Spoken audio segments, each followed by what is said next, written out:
7h10 Actu, on se devait de revenir sur des propos extrêmement choquants qui ont été prononcés sur notre antenne. Oui, c'était ce lundi dans l'émission Bonsoir chez vous de Saskia Violette. Des propos absolument scandaleux et surtout factuellement complètement faux.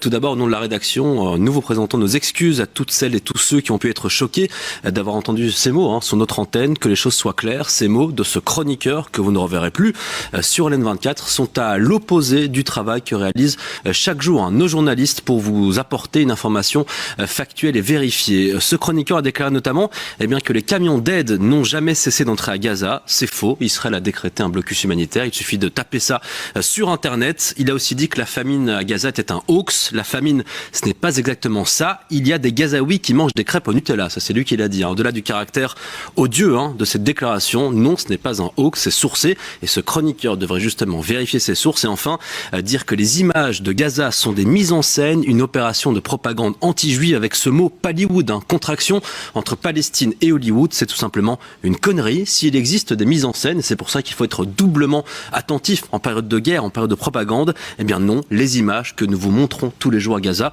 sont loin d'être des mises en scène. Et enfin, dernière précision, nous avions décidé de ne pas mettre la séquence sur notre site pour éviter justement que ces propos soient encore entendus.